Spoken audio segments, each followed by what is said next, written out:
এই গরমে কার কার শুক্তো খেতে ভালো লাগে বলো। দেখো আজকে আমি শুক্তো করব।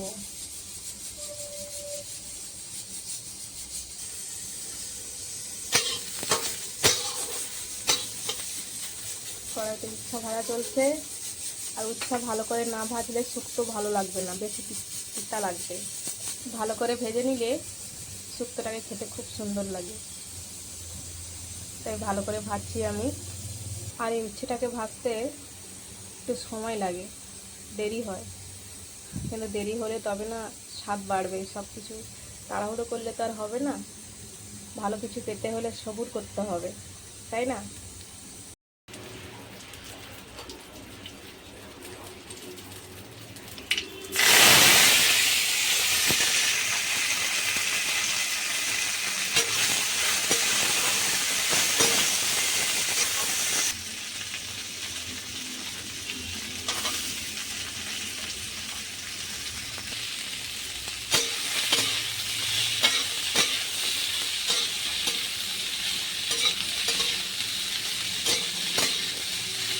একটু কালারের জন্য হলুদ দিয়ে দিচ্ছি, পরে আবার হলুদ দেবো, নাহলে আলুগুলোকে দেখতে সাদা সাদা লাগে, কেমন একটা দেখতে লাগে। হলুদ দিয়ে দিলে দেখতে সুন্দর লাগে। দেখো, কারণ একটা কথা আছে না, আগে দর্শনধারী তারপরে গুণবিচারী। আমি সেইভাবে কাজটা করছি, বুঝতে পেরেছো? এইবার আমি বেগুন দিয়ে দেবো। আলুগুলো একটু নাড়া হয়ে গেছে, এবার বেগুন দিয়ে নাড়বো।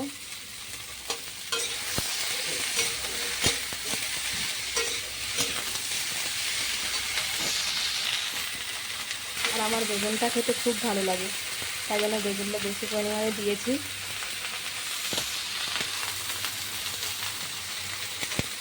দেখে নিশ্চয়ই বুঝতে পারছো, বেগুনের যে কোনো সবজি, ভাজা, চচ্চড়ি, ঝোল আমার খেতে খুব ভালো লাগে। পকোড়ি, সমস্ত কিছু খুব খেতে ভালো লাগে আমার বেগুনের।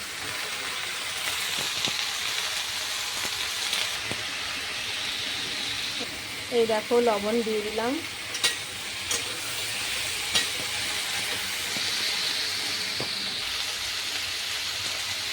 হলো,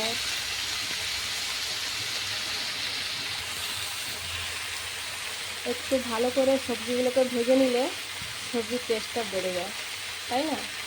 তাই আমি একটু সময় নিয়ে ভাজছি, যাতে সুন্দর খেতে লাগে।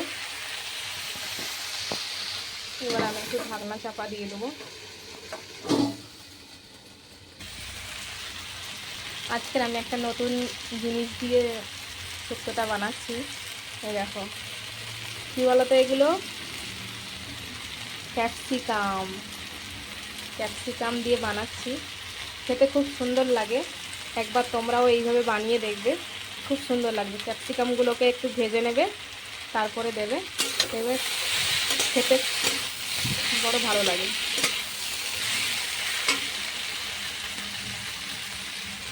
দেখতে পাচ্ছ সবজিটা আমার প্রায় হয়ে এসছে।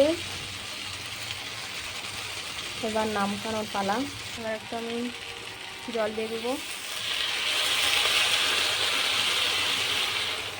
হালকা করে।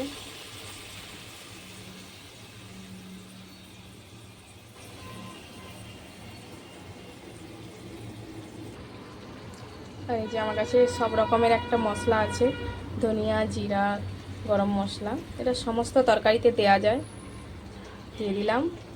খেতে খুব সুন্দর লাগবে। এই মশলাটা যে কোনো সবজিতে দেয়া যায়। এতে আছে ধনিয়া, জিরা, তেজপাতা, গরম মশলা, আরও অনেক কিছু আছে। এই দেখো, পুরোপুরিভাবে তৈরি হয়ে গেছে। আর সবজিটা একটু কালো কালো লাগছে কেন বলো তো? এখনকার বেগুন তো জানো গায়ে কালার উঠে, তাই জন্য একটু কালো কালো লাগছে। এইভাবে তোমরাও বানিয়ে খাবে, খুব সুন্দর লাগবে খেতে। আর চচ্চড়ি মানে তো একটু শুকনো শুকনো হবে, তবে তো খেতে মজা লাগবে, তাই না? দেখো।